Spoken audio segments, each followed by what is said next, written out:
अस्सलाम वालेकुम। आज हम अबू बकर सदीक रज़ी अल्लाह ताला अन्हु के बारे में बात करेंगे।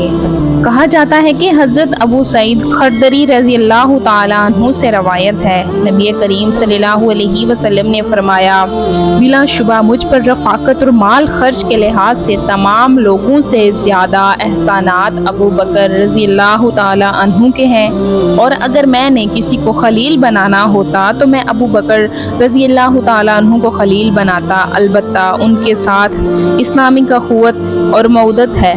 मस्जिद में अबू बकर रज़ी अल्लाह ताला अन्हु की खिड़की के अलावा कोई खिड़की बाकी न रहने दी जाए।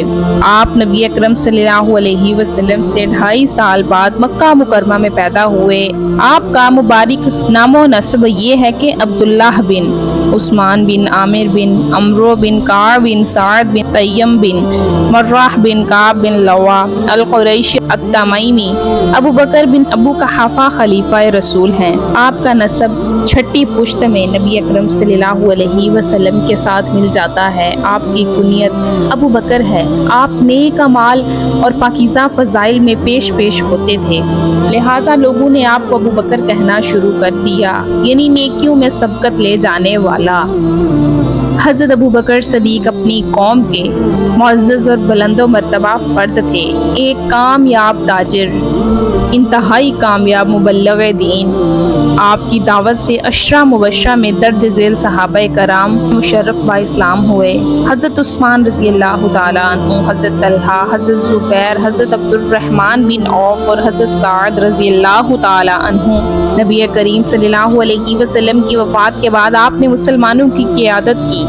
हज़रत अबू बकर सदीक ने 4 शादियाँ की। आपकी अज़वाज और औलाद की तफसील दर्ज झेल है। कतीला बिनते अब्दुल अज़ीज़, आपकी ये बीवी मुसलमान न हुई तो आपने उसे तलाक दे दी। हज़रत अब्दुल्ला बिन अबी बकर और हज़रत अस्मा ज़ातुल ताक़ीन रज़ी अल्लाह ताला अन्हु इन्हीं के बतन से थे। हज़रत उम्मे रोमान रज़ी अल्लाह ताला अन्हु ये इब्तदाई इस्लाम ही से मुसलमान हुई। इनके बतन से हज़रत अब्दुर्रहमान और हज़रत आयशा रज़ी अल्लाह ताला अन्हु पैदा हुए। हज़रत अस्मा बिनते उमैस ये हज़रत जाफ़र की ज़ौजा मोहतरमा थी। हज़रत जाफ़र की शहादत के बाद हज़रत अबू बकर सदीक ने इनसे निकाह कर लिया। मोहम्मद बिन अबू बकर इन्हीं के बतन से पैदा हुए। हज़रत हुबैबा बिनते खारिजा आपके बतन से हज़रत उम्मे कलसूम रज़ी अल्लाह ताला अन्हु पैदा हुई। आपका हुलिया मुबारक ये है। हज़रत अबू बकर सदीक गोरे चिट्टे दुबले पतले और मौजू कातम थे। आपकी पेशानी बुलंद घुंघरेले बाल और साहिबो हाजत और अजमत थे। आप फितरतन कम गो संजीदा और बावकार थे। आप रज़ी अल्लाह ताला अन्हु 313 यानी बदर वालों में भी शामिल थे। 10 यानी अशरा मुबशरा में भी शामिल थे। 4 यानी खुलफाए राशिदीन में भी शामिल हैं। 1 यानी हजूर अकरम सल्लल्लाहु अलैहि वसल्लम के साथ गार में रफ़ीक होने का शरफ पाने में भी शामिल हैं। आप रज़ी अल्लाह ताला अन्हु ने बालिग़ आज़ाद मर्दों में सबसे पहले इस्लाम कबूल किया, और हजूर सल्लल्लाहु अलैहि वसल्लम ने जब दावत दी थी तो आप रज़ी अल्लाह ताला अन्हु ने फ़ौरन उसे कबूल किया, और इस तरह साबिकीन और अव्वलीन में भी शामिल हुए। आप रज़ी अल्लाह ताला अन्हु इस्लाम के सबसे पहले खलीफा हैं। आप रज़ी अल्लाह ताला अन्हु का इस्लामी नाम अब्दुल्ला, कुनियत अबू बकर, लक़ब सदीक और अतीक है।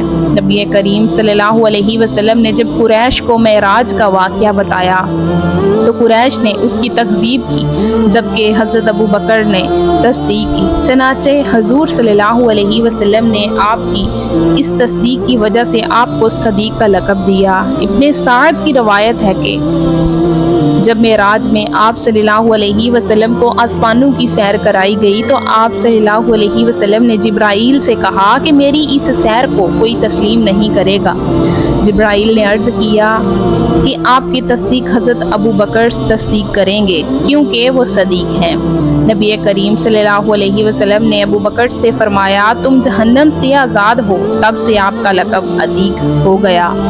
आप रज़ी अल्लाह ताला अन्हु حضور صلی اللہ علیہ وسلم سے تقریباً 2 سال کچھ مہینے چھوٹے تھے آپ کا سارا گھرانہ مسلمان ہو گیا۔ والد ابو قحافہ فتح مکہ کے موقع پر ایمان لے آئے تھے۔ آپ کی صاحبزادی حضرت عائشہ حضور صلی اللہ علیہ وسلم کے نکاح میں تھیں۔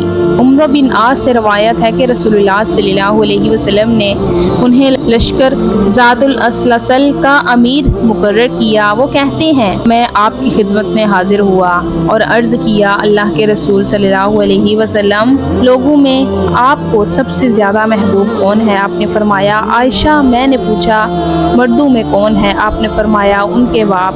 ہجرت کے سفر کے دوران نبی کریم صلی اللہ علیہ وسلم اور حضرت ابو بکر غار ثور پہنچے تو ابو بکر نے آپ صلی اللہ علیہ وسلم کو باہر رکنے کے لیے کہا اور خود غار میں داخل ہوئے۔ اپنے کپڑے جو خود پہنے ہوئے تھے انہیں ٹکڑے ٹکڑے کیا، غار کو صاف کیا اور جو سوراخ تھے انہیں بند کر دیا۔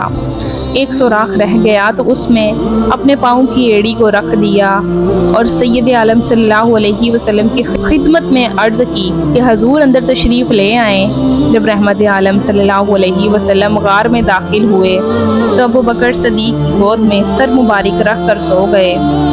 ابو بکر جس سوراخ پر ایڑی رکھی تھی اس سوراخ سے ایک سانپ نے بار بار کاٹنا شروع کر دیا، مگر ابو بکر صدیق نے اس خیال سے پاؤں نہیں ہٹایا کہ رحمت عالم صلی اللہ علیہ وسلم کی نیند خراب نہ ہو، ان کے آرام میں کوئی خلل نہ ہو۔ لیکن جب آنسو کے چند قطرے رسول اللہ صلی اللہ علیہ وسلم کے رخسار پر پڑے تو آپ بیدار ہو گئے اور پوچھا ابو بکر کیا ہوا؟ عرض کیا یا رسول اللہ سانپ نے کاٹ لیا ہے۔ یہ سن کر حضور صلی اللہ علیہ وسلم نے زخم پر اپنا لعاب دہن لگایا تو سارا درد دور ہو گیا۔ قرآن کریم کی کئی آیات اور احادیث آپ کے متعلق ہیں جن سے آپ رضی اللہ تعالیٰ عنہ کی شان کا اظہار ہوتا ہے۔ رسول اللہ صلی اللہ علیہ وسلم نے فرمایا کوئی شخص بھی ایسا نہیں جس نے ابو بکر بن ابو قحافہ سے زیادہ مجھ پر اپنی جان و مال کے ذریعے احسان کیا ہو۔ حضرت ابو ہریرہ سے روایت ہے کہا رسول اللہ صلی اللہ علیہ وسلم نے دریافت کیا آج تم میں سے کس نے روزہ رکھا؟ حضرت ابو بکر نے کہا میں نے۔ آپ نے فرمایا آج تم میں سے کون جنازے میں شامل ہوا؟ ابو بکر نے فرمایا میں۔ آپ نے فرمایا آج تم میں سے کس شخص نے کسی مسکین کو کھانا کھلایا؟ حضرت ابو بکر رضی اللہ تعالیٰ عنہ نے کہا میں نے۔ آپ نے فرمایا آج تم میں سے کس شخص نے کسی مریض کی عیادت کی؟ حضرت ابو بکر نے کہا میں نے۔ رسول اللہ صلی اللہ علیہ وسلم نے فرمایا جس کسی آدمی میں یہ سب اوصاف اکٹھے ہوتے ہیں تو وہ جنت میں داخل ہو جاتا ہے۔ نبی اکرم صلی اللہ علیہ وسلم نے اپنی زندگی میں ہی فرمایا کہ ابو بکر سے کہو وہ لوگوں کو نماز پڑھائیں۔ حضرت ابو بکر صدیق نے اسلام کی خاطر اپنا سب کچھ قربان کر دیا، جو تھا لا کر حضور اکرم صلی اللہ علیہ وسلم کی خدمت میں پیش کر دیا۔ آپ بدر سے لے کر فتح مکہ اور بعد کی غزوات میں حضور صلی اللہ علیہ وسلم کے ساتھ ساتھ رہے۔ جب آپ رضی اللہ تعالی عنہ اس دنیا سے تشریف لے گئے تو آپ نے امت کو سنبھالا، مسائل کو حل کیا، فتنوں کا قلعہ کما کیا، منکرین زکوٰۃ اور نبوت کے جھوٹے دعوے داروں کے خلاف اعلان جنگ کیا، کئی لشکر جہاد کے لیے بھیجے۔ آپ رضی اللہ تعالیٰ عنہ کے تقریباً 2 سالہ دور میں بہت ساری اسلامی فتوحات ہوئیں۔ آپ رضی اللہ تعالیٰ عنہ 22 جمادی الثانی 13 ہجری کو 63 سال کی عمر میں وفات ہوئی۔ آپ کو یہ شرف بھی نصیب ہوا کہ آپ کی قبر مبارک حضور صلی اللہ علیہ وسلم کی قبر مبارک کے ساتھ گنبد خضرا میں بنی۔ تو پیارے ناظرین، امید کرتی ہوں کہ آپ کو ہماری یہ ویڈیو اچھی لگی ہوگی۔ ویڈیو اچھی لگے تو ویڈیو کو لائک کیجیے اور مزید اس طرح کی ویڈیوز دیکھنے کے لیے ہمارا channel learning of Islam subscribe کیجیے۔ ملتے ہیں نیکسٹ ویڈیو میں، اجازت دیجیے، اللہ حافظ۔